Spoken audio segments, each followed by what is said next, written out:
magnitudes are non-negative. At any rate, one can then show in precisely the same way that we did it in the real variable case that this particular power series, see, forget about this being e to the z right now. I make up this power series. I use the ratio test. And I can show by the ratio test that this series converges uniformly and absolutely for all real values of z, which, I'm sorry, for all finite values of z. I don't mean real values, I mean finite values. Z does not have to be real. Okay?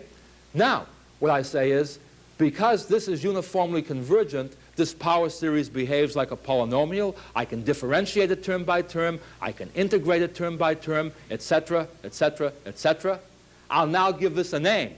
And being very, very judicious, what name do I pick? I pick e to the z, because that's what motivated my inventing this function, this series in the first place. And what am I now sure of?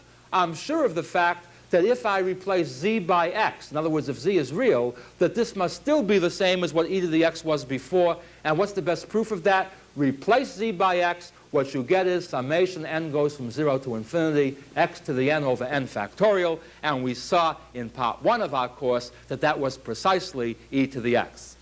Well, since exponentials may bother you a little bit more than sines and cosines, let's revisit the same problem in terms of sine z. What I do is I define sine z to be this uniformly, absolutely convergent power series. See, I use, again, using hindsight, knowing that in the case of sine x, this was the convergent power series, I simply replace x by z up here. All right? I replace x by z. I now use the ratio test on this to show that this does converge for all finite z. In fact, that's sort of redundant to do that. I know darn well that's going to happen because it happened here, and structurally these are the same. But I now then, after showing that, I say, okay, this converges for all z. Let's give it a name. I'll call it sine z. And what guarantee do I have that sine z is the same as sine x whenever z is real? And again, let me point out something. Notice in the real case, we started knowing what sine x was, but not knowing what its power series expansion was. And we developed the power series expansion. And by the way, notice that when you want to compute sine x to any number of decimal places, whether you're doing it by hand or by the computer, notice that it's the power series that you use, you see, and you chop this off after a certain number of terms if you wish, but one does use the power series idea.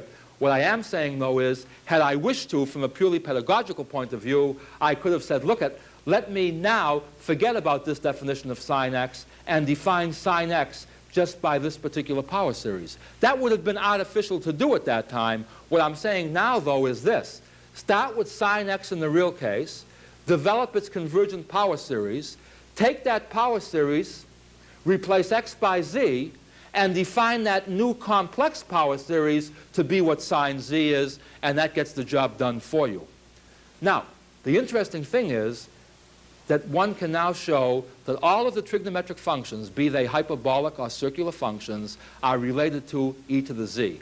Well, why that's interesting is not very important right now. We'll mention that in more detail on other occasions, hopefully. But the idea is this.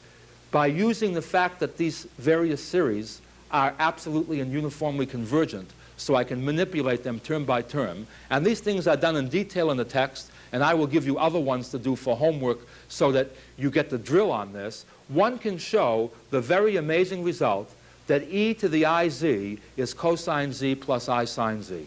A very amazing result. It relates the cosine and the sine to an exponential. In fact, to stress this from a different point of view, if I take the special case that z is real, notice that this says what? E to the ix, see, replace z by x, is cosine x plus I sine x. Okay? In particular, what this then says is, let's go back to the Argand diagram where we take the complex number, view it in polar coordinates as r comma theta, which means what? R cosine theta plus I r sine theta. Factor out the r, so it's r times cosine theta plus I sine theta. But cosine theta plus I sine theta is e to the I theta. And what that says is that if you really wanted a nice name for this, r comma theta does turn out, in the language of polar coordinates using complex variables without Cartesian reference is re to the I theta, which, by the way, would explain very nicely why when you multiply complex numbers, you multiply the magnitudes and add the arguments. Namely, notice that the magnitudes are these scalar factors in front of the exponential. The arguments occur as exponents, and when you multiply two numbers to the base e, you add the exponents. In fact, when you multiply numbers to any base, you add the exponents, and that's why you add the angles over here. Again, a very interesting aside, which is worth absolutely nothing, but I think it was the first thing that ever turned me on in mathematics, that got my metaphysical mathematical dander up, was if you replace x by pi over here. See, what does that mean if I replace x by pi? The magnitude is 1, the angle is pi. E to the I pi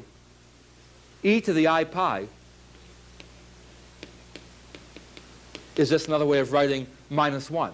See, what is e to the I pi? The argument is pi, that means 180 degrees.